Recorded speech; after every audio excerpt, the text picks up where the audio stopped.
Brookridge signs should the meeting signs be eliminated. Current rules state permanent or weekly signs are not allowed except during the month of May through September, or if we continue with the signs, should the rules be enforced. Sincerely, Beltran, Unit 3. Is there any discussion? Val, did you want to say anything on this, or? Okay, is there any discussion on this?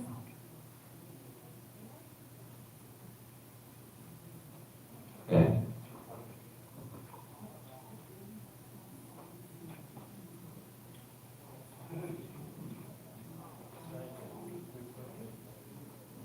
You know, I have a question.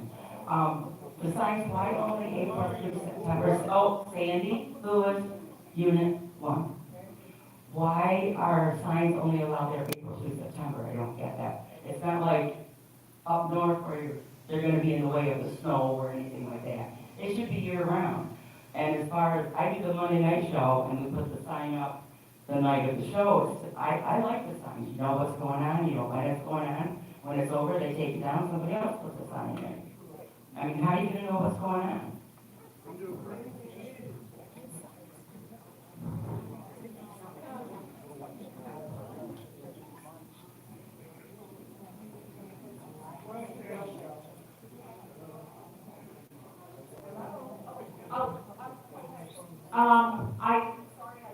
I just looked up, I don't know if it, who was, okay.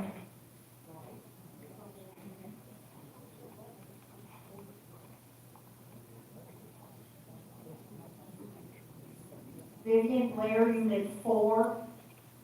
As far as the signs are concerned, you know, she was saying she puts it up for the show, yes, but there's signs that are up there all the time. They should not, my opinion, should not have signs up there if it's a weekly thing. You know they have water aerobics every Monday and Thursday or whatever days they are. Why does that sign have to be there 7 days a week, 35 days a month? I mean, that's ridiculous. Those signs should be for monthly reminders, like the shows and the things that are only there. Everybody knows when bingo is, if they're a bingo player. You don't need a sign to tell you. It should be for meetings, like the golf course has meetings on this particular day, and different clubs have once a month meetings. That's my opinion. You don't need it for the weekly things. Val, did you want to say something? Thank you, Vivian. Oh, okay. Okay. That's quick. Did anybody else have a comment?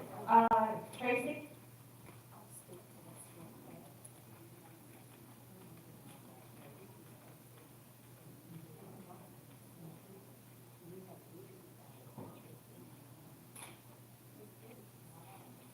Tracy McCumber, Unit 2.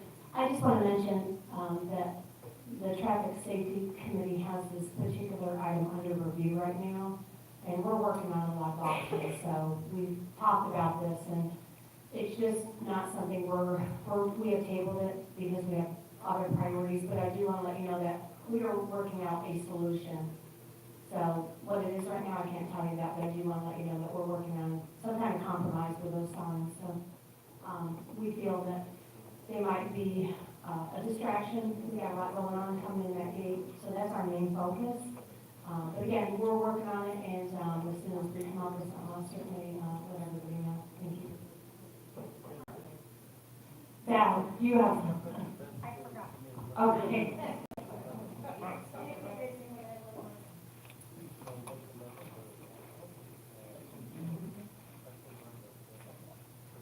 Val Stratton, Unit 3. What I was curious about, and maybe Tracy and her group can look at this, if we had public roads, would those signs even be allowed to be there? Could they look into that? And my other thing is, those rules are in the rules and regulations right now, so it'd be nice if they were enforced.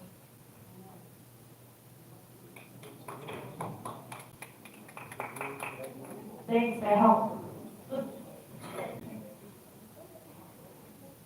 Leo, you want to go ahead and make that motion? Well, I think if you look at the signs out there coming in the median on Brookridge Central, they're half tipped over, they look like crap, so we definitely need to do something, one way or the other, either put new boards up there, have them maintained well, or really, I mean, they do come down if that's the way they're gonna be, because they look terrible, and they have for years. And it's time to address it.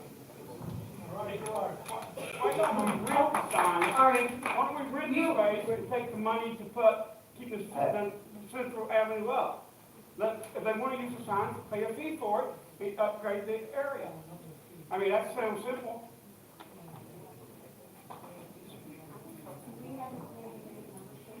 so can we have your name and your unit number? Oh, I am Bill Hall, Unit 4. Thank you. Did you hear that, Michelle?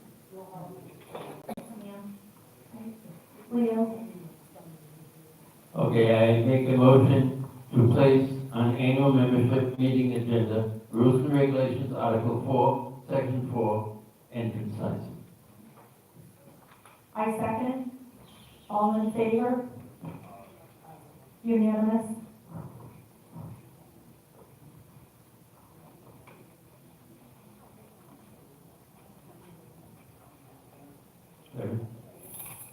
Okay, next letter is from the Veterans Committee. The holiday season is slowly approaching. We, the Veterans Committee, are requesting approval for the community involvement of the Marine Corps annual Toys for Tots program. We would like to place drop-off boxes within the administrative building as well as the community clubhouse during the holiday season. Boxes will be in the administrative office and clubhouse. The year 2022, the program serviced 2,680 Fernando County children and distributed 12,541 toys, significantly up from the prior year. The year 2021, the program serviced 2,276 Fernando County children and distributed 8793 toys. I have been informed of the desire to break last year's numbers. The program desires toys for children 0 to 12 years old. I have been informed that the greatest need is for children 12 years plus. The Marine Corps organization cannot distribute any clothing, so please, toys only. Primary contact is Jill Langto, 352-835-2177, and secondary contact would be Rosemary Busteri. Thank you for your attention to our request. BCPO Veterans Committee. Do we have any discussion? Yeah. Down in administration, where would we put it? I mean, you got the table down there, you got the rope across, you got the Where the voting box is. Where the voting box, put it right next to that. okay. Thank you, Bill. And I'll make sure they get picked up right on a regular basis, at least once a week. Thank you, everybody, for this. All right, Leo. Motion. I make a motion to approve the Toys for Tots collection boxes to be placed in the administrative office and clubhouse upon board approval. These boxes will be monitored by Jill Langto or Rosemary Buster. Any question?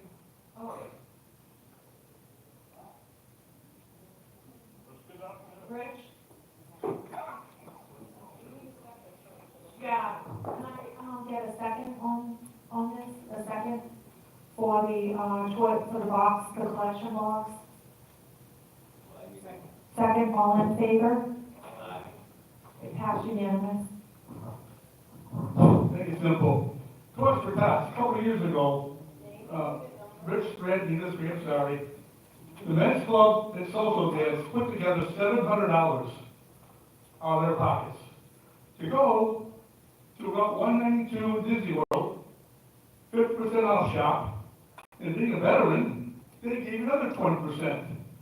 We had 8 tables filled with toys here. 8 tables. Now, why can't we do that again? Not a box. This is great. But when you walk and see a table full, you feel you should donate them.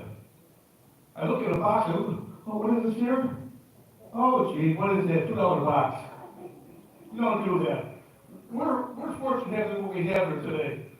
And in doing that, for gifts we went out, because 1-year-old, 8-year-old, yes, 8 to 12, and 13 to 18. They weren't toys for the older people, for the kids. They were something to use. They don't want toys. Yeah, we bought bikes. We bought bicycles. Come on. If anybody can run this here, I know Gil wants to do that, I'll give him a hand. It's just the idea that we got to give something to these kids. Period. You know, the kids. In the world right now, we do not have it anymore. Yes, Gil. This is only for Hernando County families. That's right, right here. Right here, it's not going national or nothing. No, when you come pick the stuff up here, the Marines, it just goes to those kids only in Hernando County. So simple. So, you know, if you want to put a contribution together, just let Gil know you love to put something together. It's something we're doing for the community, not for us, it's for kids. Period. Thanks. Thank you, Rich.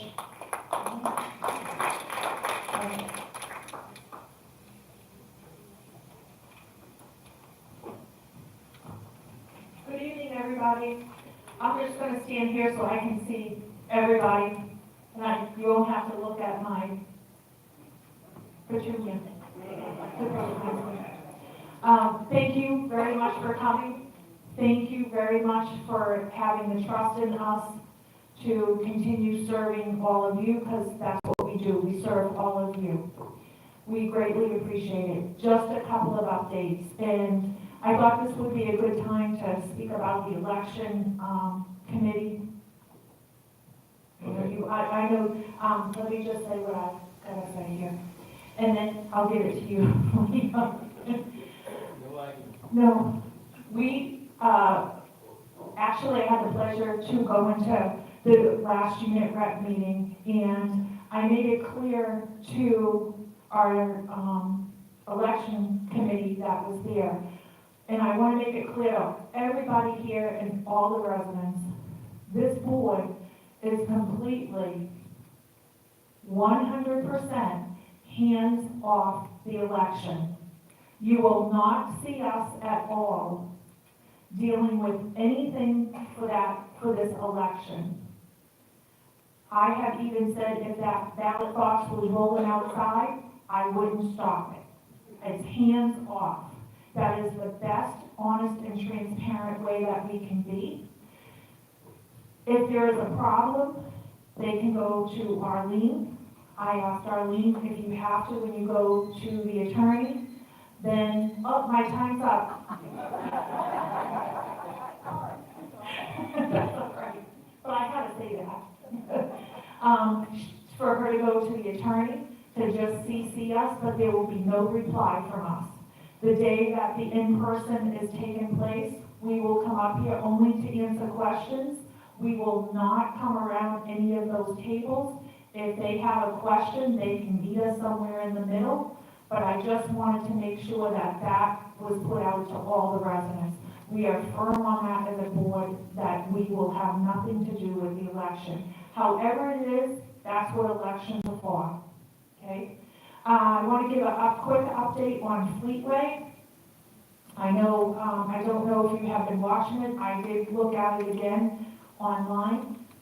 There was some services that was returned on that house. And basically they have to serve a number of people that was either on the deed or had lived there at one time. It all came back to the courthouse. Undeliverable, unserved. So now they're moving on to the next step. That is a process, like I had told you before, but we are moving forward now. There is a person that's on the deed that is no longer with us, and they still had to take the time to go out and serve that person, even though they knew that the person was no longer here. So just wanted to bring you up to date on that. And also, I know we have a smaller crowd tonight. Just by an unofficial show of hands, we had thought about Thanksgiving, either Thanksgiving Eve or Thanksgiving night. We know a lot of people in here may not have a place to go or something like that. The board was willing to come and open up so that if people wanted to play some cards or do something like that or a get together, would anybody be interested in something like that for Thanksgiving or Christmas? No? Oh, one? Gil? Oh, if you're, okay, just to come up, I mean, there would be no pool open, you know, we would have to stay mainly in here, we have facilities here, but people who would like to come up, play cards, just meet, mingle, whatever, bring a snack, a piece of pie, whatever. So we'll go forward with that, and we thought maybe Christmas Eve or something like that, people are alone, or Christmas night, something like that. So we'll come back further with that and get some more input on it. The other thing is, working on a chili cook-off. Is everybody interested in that? Okay, more hands for that. Okay, great. All right, great. So we're working on that too, that we can have, and then working on some things when the snowbirds come back. We will be having, we'll take over one day up here also to have an employee holiday party. So we just want to let you know about that ahead of time. That's in the plans too. We do have the roads coming up in January. We will be putting out bids for the roads. That is going to be a huge undertaking project in here, and that's going to take several large companies to get those bids in. We have to do a scope of work and things like that. So that's coming up also, okay? And George wants to say, Jim has his treasure report, but George wants to say something.